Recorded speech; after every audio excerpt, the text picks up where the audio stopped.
Welcome to the bold analysis. If you missed Mutahi Kagwe voting session in Parliament, then grab a seat and listen to this podcast, because there are some interesting insights in that during that vetting session that I would want us to interpret in this podcast. Amongst the new cabinet members that were injected, members that were injected in cabinet, Liki Nyanjui, Kavogo, and Kagwe, they appeared for vetting today. Mutahi Kagwe stands out amongst the three. In fact, even if you look at his portfolio, back from the days he vied as an MP in Mukurweini, and then his tenure as a senator, he served as an ICT-CS, then the last 2 years under Uhuru Kenyatta as the health CS at the height of COVID-19.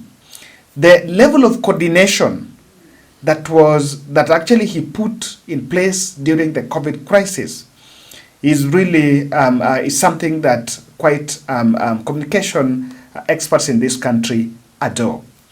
And if there was a cabinet member that William Ruto needed to retain, that was Mutahi Kagwe. And from the parliamentary session today, Mutahi Kagwe sharply differs with the way the agriculture docket is run, the way William Ruto runs the government, and it's a very clear indication that if he allows flexibility, the new cabinet to come and be flexible, then some changes can be witnessed. I realized his 3-point where he differed with the president, and I want us to pay attention to these areas. Kindly subscribe to our channel, click the notification bell, and like our videos, and thank you very much for supporting this podcast. We do this and every day just because of your support. Number one, he explained on the headache of government projects receiving opposition from the members of public. I would want you to listen to his argument. The long and short of it is the following, that it is not possible to make progress in that area unless we work together with the stakeholders. We have got to have a consultative approach to these things. Cows belong to individuals. Maize in shambas belong to individuals. They don't belong to the government. Coffee in coffee farms belong to individuals. So any decision that we make has got to be made with those individuals who are the owners of the of whatever products and commodities that we are going to be discussing. Here is a vaccine. It is for foot and mouth disease. You have a goat. Do you want the goat to be vaccinated? You say, yes, I want to be vaccinated. We vaccinate. You say, no, I don't want my goat to be vaccinated. Sawa. Do you have a cow? Do you want the cow to be vaccinated? This is the reason why it is to be vaccinated.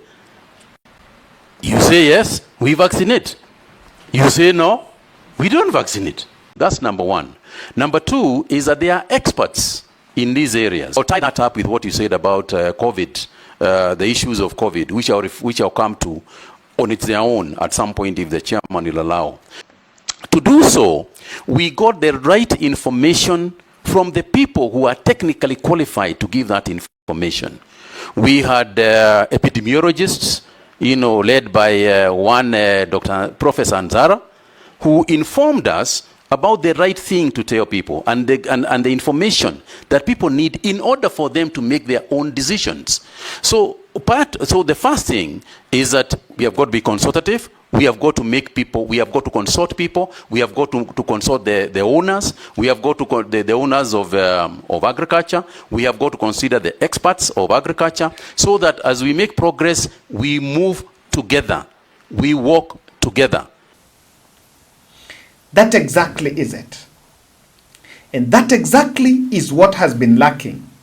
And he's giving an example saying during COVID-19, one of the things that has been lacking in Kenya Kwanza is not that some of these projects are bad.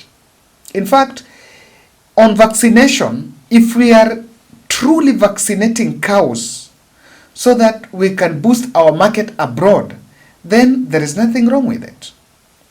But if it is done in a manner like looking like we're just pursuing the interest, that's where the problem lies. And he's saying consultation with stakeholders. I want us to use the most recent example. On the issue of vaccination, do you know that Kenya Vet Board said we were not consulted? We don't know. On the SHA, the people in that health sector, the stakeholders in that sector, KNPDU said we were never consulted. With the private hospital said we were never consulted. So, what has been the problem is that the president has been acting as the expert, as the implementer, as the evaluator, as the financial, like everything revolves around him. And I like what Kagwe is saying. You cannot force someone to vaccinate the cow. And again, every decision that you have to make should be from an expert point of view. Look at how COVID was managed. If a question will come from a journalist about COVID and Mutahi Kagwe does not have the answer, he will take it to the president. And the president, former president Uhuru Kenyatta, will then take it to the experts. Then that is how it used to be done. And the coordination around the COVID was commendable. So on that, and you realize that when Wetangula, and if you want to know that this did not sit well, Wetangula became irritated and now started throwing some trivial questions to Kagwe when Kagwe made that statement. I will turn up with my vaccine. Do I vaccinate your cow? You say, no, I leave you and move on. And remember, can I explain? Just hold on. Just hold on. You are here to answer questions. Yes. You turn up with your vaccine. The farmer says, I'm not interested. You leave the cow and go to the next. Now, the cow you have left behind is bearing a disease that will infect the one that you have vaccinated next door. So is that how you want to run the ministry, or you have vacated that position? Mr. Chairman, I have not vacated that position. Let me explain. Don't take it too literally. I think that is the problem. That's what you say. What I'm saying, Mr. Chairman, Mr. Chairman, is this. I said, and I repeat, nobody is going to be forced. You cannot go and force a farmer with a gun or whatever it is to go there and tell a farmer, you must absolutely vaccinate this cow, or else I'm going to take you to a police station. That is not the way to approach the issue. It is true. You cannot force people to vaccinate. I don't know what others want to see. But what Kagwe is saying is it. The second point is about Kagwe not conforming, and Kagwe outrightly saying that the way the agriculture docket, the template, the launch pad on which agriculture docket is running is faulty and may not produce the desired outcome. Outrightly, he was talking about the issue of subset of production. That is a narrative that has been, not a narrative, but that is the policy that Kenya Kwanza have been making clear about their intervention in agriculture. And he's clearly saying that that intervention is not really giving desired outcome. We want you to get that.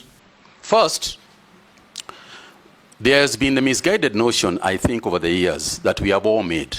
And that is to say that the focus, the initial focus of everything in agriculture is production. Mr. Chairman, what we must refocus on in the ASDGS is coming on for review, because it was structured in 2019 and is coming up for review after 5 years. Mr. Chairman, the only way that agriculture is going to be the kind of industry, the kind of structure, the kind of mainstay for our people that we are ever going to construct is if the farmer becomes a central consideration of everything that we do. Mr. Chairman, until and unless the farmer looks at his profit and loss statement and sees that he is making more money than he is spending, we are going to continue having issues of food security. We are going to continue having issues of underproduction of food items, as well as cash crop items, as well as livestock items. So the focus to me, and what we must begin to philosophize about, has got to be, how do we put more money in the farmer's pocket when the farmer is profitable? When the farmer is profitable, we'll have enough food. When the farmer is profitable, we'll have enough for exports and so on. But no matter how many papers we write, no matter how many debates we have, no matter how much discussion we are going to have, unless and until the farmer looks at his balance sheet and says that income equals price times quantity, we are not going to succeed. So for me, therefore, when we look at the sphere, when we look at the entire agricultural space, then things that we do should go to that. You talked about the youth. Youth today, Gen Zs, millennials, and others, are about one thing if they are going to go to business. It's about profit. It's about making money. No youth is going to go to agriculture because we are urging them to go there. They are only going to go to agriculture if they are going to make money. So, that is it. The whole issue about production is saying that, yes, we produce. The government have been saying we subsidize consumption, we subsidize production, and consumption will sort itself. And then, because the previous administration, Uhuru Kenyatta, was accused of subsidizing consumption. Why? By doing unga subsidy. And then President Ruto said that by subsidizing consumption, only the business people in that chain benefit. But mwananchi does not benefit, and rather it was a conduit of stealing money. Now, Kagwe contradicts that and says that for agriculture to be lucrative, for agriculture to be attractive, yes, we've offered fertilizers, and because of fertilizer incentives, the production has increased. But it can only make sense, it can only improve the life of Kenyans if the farmer is having money. Let's do a good example. Recently, during the recent harvest, the government paraded and said, we are now not importing sugar. We are not importing sugar because we've produced excess, or rather we've produced enough. Now, that is what is marked as the success. But how much are the sugarcane farmers getting? Now, that is the answer that Mutahi Kagwe says. A good example also is about maize. We offered the fertilizer subsidy. So, and God blessed the country and we had good rains. So we have good harvest. But when the farmers were selling their maize, they sold at throwaway price and they were complaining. Now, that is part of the answer that Kagwe is addressing. I don't know what you think about it. I can tell you the vetting session for Kagwe was very interesting, and it is something that you will not really want to miss. The third question was about onslaught, and I like the social media onslaught. Of course, he was put to task, this was from Kimani Chungwa, on how he wants to navigate the social media space that is now a platform criticizing government. His response was clear. With them, the area of social media. Social media is an area that has come to both help us. It helps us a great deal. There is also the negativity in the social media. And I know that, Mr. Chairman, if one were to talk broadly and say leadership has been made that substantially harder, through social media. But part of the hardship and headaches that one gets from social media is also part of the way that we can communicate more easily, to our people, because they are also on social media. And that which you cannot change, you might as well use, because we are not going to be able to change some of the communication channels that exist. And indeed, we can use them very positively for ourselves. I can't add anything about it. I can't add anything about it. It is meant here to say it has both its positive and negative side. So if government chooses the negative side, it's upon them. But they must also realize that if the more you choose the negative side, you will detest from using it. But if you want to reach to the farmers, that is where the farmers are. Now, I want to clearly interpret Mutahi Kagwe's standpoint on agriculture. On that agriculture docket. I will be interesting. I really fancy Mutahi Kagwe, the way he ran the Ministry of Health. And remember, communication is the game changer in everything. The Ministry of Health was also bedeviled by COVID corruption scandals. But it didn't go deeper because there was a lot of transparency in terms of messaging until people who stole money, the cartel that got their way, they could not override what was happening. Sometimes we know you steal, but even if you steal, but work for the people. So there are some four observations. I can see from that vetting, I can see Mutahi Kagwe standpoint. Mutahi Kagwe is not under duress to conform with William Ruto style.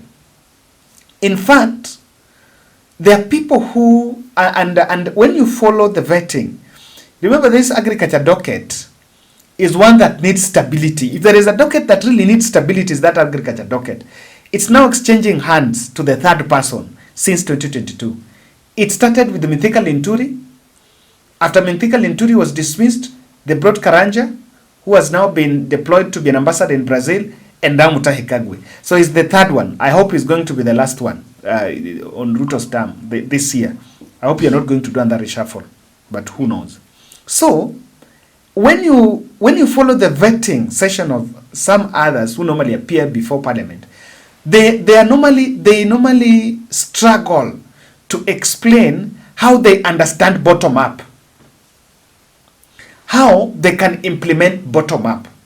From Mutahi Kagwe is not under pressure to explain to the country the way he can implement the bottom-up economic transformation agenda. So that is something that I've realized, that is not under pressure, that he has to show the country that he knows bottom-up and he cannot explain to the country what that is all about. So that is first standpoint. The second standpoint is this. Sloganeering the agricultural, I think sloganeering of subsidized production by the president has failed and is a faulty. And that policy is faulty, or rather is not complete. There is something he said that, and he said when while just debunking this subsidized production thing, he said, while we appreciate the increase in production, but the farmer is not having money. The farmer wants money in the pocket. And he said that there is a gap. And when he was asked about what now he intends to do, that now to make sure that farmer has money, and he said the farmer have to know the market.